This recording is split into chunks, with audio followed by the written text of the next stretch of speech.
Hello friends, I am Angel George and welcome back to my YouTube channel Angel George 084 पे। आज मैं बात करूंगी ऐसे एक काढ़े की, यानी कि ऐसे एक सिरप की, जो कि आजकल वेदर चेंज हो रहा है। वेदर चेंज होने के कारण सबको cold, cough, flu, fever, running nose, sneezing और गले की खराश और गला खराब, ये सब चीज़ें हो रही हैं। उसके लिए एक हम घर के जो किचन में हमारे चीज़ें पाई जाती हैं उनसे एक ऐसा काढ़ा तैयार करेंगे जो कि हम एज ए सिरप, यानी कि जैसे खांसी की दवाई लेते हैं वो TDS यानी कि 3 दिन में 3 बार लेंगे। उससे क्या होगा, अगर वो हम लेते हैं तो उससे हमारा गला खराब या खांसी, ये उसको बना के हम हफ्ते 10 दिन के लिए रख भी सकते हैं और उसे एज ए सिरप हम यूज कर सकते हैं। तो अब मैं आपको बताऊंगी कि उसमें ये सारे इंग्रेडिएंट पड़ेंगे।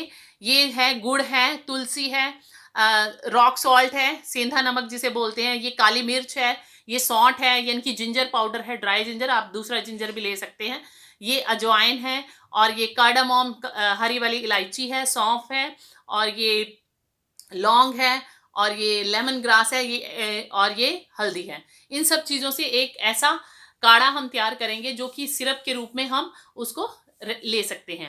अब सबसे पहले मैं इन सब इंग्रेडिएंट के बारे में आपसे बात करूंगी कि इनमें ऐसा क्या क्या पाया जाता है कि हम इसको लेके एक काढ़ा बना सकते हैं। सबसे पहले मैं बात करूंगी रॉक सॉल्ट की। रॉक सॉल्ट मतलब कि आजकल काफ़ी रॉक सॉल्ट इसमें 84 तरह के ऐसे मिनरल्स पाए जाते हैं जो कि हमारी सेहत के लिए बहुत ही अच्छे हैं।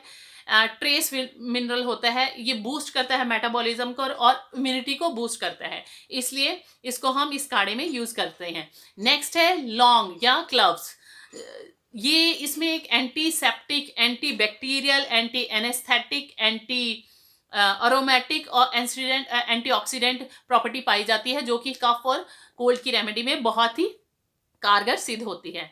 नेक्स्ट है काली मिर्च। काली मिर्च में एक एंटीऑक्सीडेंट है, एंटी इंफ्लामेटरी प्रॉपर्टी होती है। इसमें मैग्नीशियम, कॉपर, जिंक आदि सब अच्छे तत्व पाए जाते हैं। नेक्स्ट है तुलसी। तुलसी जो है ये रिच एंटीऑक्सीडेंट है। तुलसी में एक लाइनोलिक एसिड होता है जो कि हमें हमारी स्किन को भी अच्छा बनाने में मदद करता है। इसमें एंटी एलर्जिक, एंटी पैथोजन जो होते हैं उनको किल करने की शक्ति होती है। ये इन्फेक्शन को भी कंट्रोल करती है और यानी कि ये इम्यूनिटी को बूस्ट करती है। खांसी, गले की खराश, इन सब चीज़ों के लिए ये बहुत ही अच्छी होती है। नेक्स्ट है हल्दी। हल्दी जो है उसमें, उसके बारे में तो सबने जानते हैं कि वो एंटीबायोटिक प्रॉपर्टी होती है, एंटी बैक्टीरियल होती है, एंटी वायरल होती है, एंटी फंगल होती है, और किसी तरह का भी इन्फेक्शन हो जाए उसके लिए होती है। ये हमारी इम्यूनिटी को बूस्ट करती है, यानी कि रोग प्रतिरोध क्षमता को बढ़ाती है। नेक्स्ट है सौंठ। सौंठ जो है ये ड्राई अदरक है। ये हमारे मेटाबॉलिज्म को इम्प्रूव करता है, ये एंटी इन्फ्लामेटरी होता है, और इसमें जिंजरोल और सिनोल नाम के 2 तत्व पाए जाते हैं जो कि हमें हमारी इम्यूनिटी को बूस्ट करते हैं। नेक्स्ट है अजवाइन यानी कि कैरम सीड। कैरम सीड और अजवाइन जो है इसमें बैक्टीरिया को फाइट करता है, बैक्टीरिया से, और फंगस से भी फाइट करता है। इसमें एंटी फंगस और एंटी बैक्टीरियल प्रॉपर्टी होती है। ये डाइजेशन को इम्प्रूव करता है। ये एंटी इन्फ्लामेटरी भी होता है। ये प्रिवेंट करता है कफ को, कोल्ड को, इन सब चीज़ों के लिए बहुत ही फायदेमंद होता है। नेक्स्ट है इलायची। हरी वाली इलायची जो है अकॉर्डिंग टू आयुर्वेदा ये बैलेंस करती है तीनों दोषों को, यानी कि वात, पित्त और वात, पित्त और कफ, ये तीनों जो दोष होते हैं इनको बैलेंस करने में मदद करती है। ये इंक्रीज करती है ब्लड सर्कुलेशन को हमारे शरीर में, और लंग्स को हेल्प करती है प्रॉपर काम करने में। ये ब्रीदिंग को, हमारी जो ब्रीदिंग है प्रॉब्लम है उसमें, और एस्थमा में, और कोल्ड, कफ में, और ये एक्सपल्शन मतलब कि फैलगम जो हमारी बलगम होती है उसको बाहर निकालने में, और चेस्ट कंजेशन में भी बहुत हेल्प करती है। नेक्स्ट है सौंफ। सौंफ जो होते हैं ये जो है इसमें बहुत ही कूलिंग और स्वीट प्रॉपर्टी होती है। ये तीनों दोष जैसे कि कफ है, वाद है, पित्त है, इन तीनों दोषों को बैलेंस करने में हेल्प करते हैं। और नेक्स्ट है जैगरी। जैगरी यानी कि गुड़। गुड़ जो है, गुड़ में और गुड़ में बहुत ही अच्छा जो है, ये एक डिटॉक्स करने के लिए बहुत ही अच्छा सोर्स है। ये हेल्प करता है क्लीन करने के लिए, कोलन को क्लीन करने के लिए। इसमें फास्फोरस होता है, इसमें जिंक, सेलेनियम, एंटीऑक्सीडेंट होता है। ये कार्डियो के लिए टॉनिक होता है, ब्लड प्यूरिफिकेशन के लिए होता है, ये आयरन के लिए होता है, एस्थमा और एलर्जी में ये बहुत हेल्पफुल होते हैं। ये डायरेटिक का भी काम करता है, और भी बहुत सारी इसमें प्रॉपर्टी होती है। तो अब आपको सब पता चल गया होगा कि लौंग, काली मिर्च, तुलसी, हल्दी, सौंठ, अजवाइन, इलायची, सौंफ, इन सब चीज़ों को मैंने क्यों यूज़ किया है। तो अब इन सब चीज़ों के काढ़ा बनाना के लिए सीखते हैं। सबसे पहले क्या है कि हमने 1 गिलास यानी कि 250 ml या 300 ml तक पानी लेना है। उसमें पानी में ये जितने भी इंग्रेडिएंट हैं बारी बारी करके, सबसे पहले हम इसमें लौंग डालेंगे। लौंग डालने के बाद उसमें जो ये 8-10 मिर्ची हैं, काली मिर्च, इसको थोड़ा कोर्सली, मतलब कि थोड़ा सा ऐसे कूट लेंगे, और फिर उस उबलते हुए पानी में ये मिर्ची डालेंगे। मिर्ची डालने के बाद अजवाइन डालेंगे, और ये 3-4 जो इलायची है, इलायची को भी थोड़ा सा कूट के फिर डालेंगे, उसका असर अच्छी तरह होगा। और ये बॉयल होने के बाद हम इसमें हल्दी जो है वो 4th स्पून जो है वो हल्दी डालेंगे, और हल्दी डालने के बाद सौंठ है वो भी 4th स्पून डालना है, यानी कि आधा चम्मच हम डाल सकते हैं।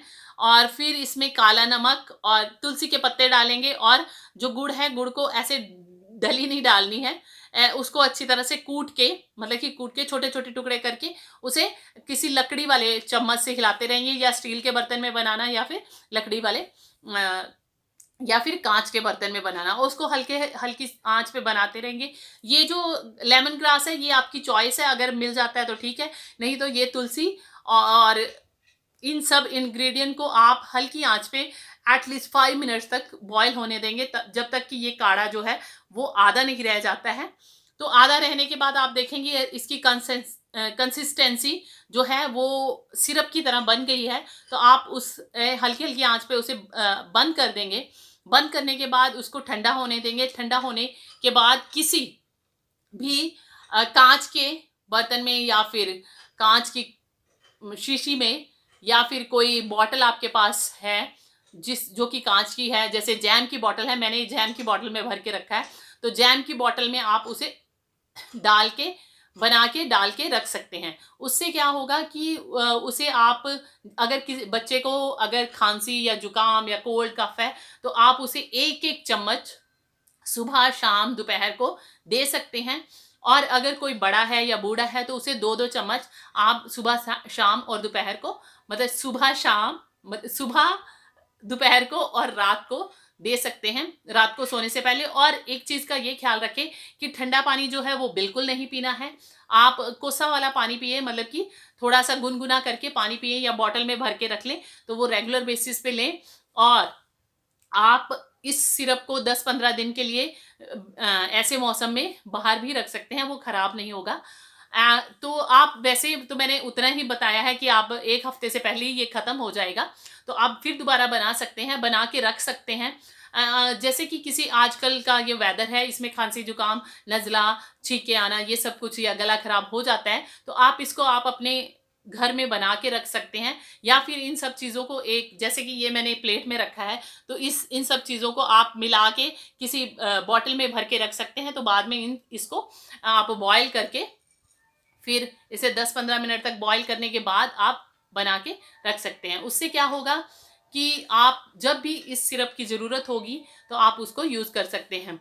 अगर आप देखेंगे कि अगर आप ये सिरप ले रहे हैं तो आपके फर्स्ट या सेकंड डोज से ही फ़र्क पड़ना शुरू हो जाएगा। क्योंकि मुझे कल बहुत ही ज़्यादा स्नीजिंग हो रही थी, क्योंकि मैंने ठंडा पानी पी लिया था, और उसके कारण मेरे से बोला भी नहीं जा रहा था, मैं बार बार स्नीजिंग कर रहे थे। लेकिन आज मैं आपके सामने वीडियो बना रही हूँ तो बिल्कुल ठीक ठाक हूँ। तो इसलिए मैंने सोचा कि मैं, आजकल वेदर चेंज हो रहा है, तो क्यों ना मैं ये वाला काढ़ा जो बता दूँ, ताकि सबके लिए हेल्पफुल हो। अब नेक्स्ट वीडियो में मिलते हैं नेक्स्ट टॉपिक के साथ। तब तक के लिए bye bye, take care and stay blessed. Please मेरे चैनल को सब्सक्राइब करें, लाइक करें एंड शेयर करें, ताकि ये वीडियो मुझे बूस्ट मिल सके। लाइक जरूर कर दें यार, लाइक करने से आपका कुछ नहीं जाता, मुझे थोड़ा बूस्ट मिल जाता है। Thank you for watching my video. अब नेक्स्ट वीडियो में मिलते हैं, तब तक के लिए bye bye, take care and stay blessed.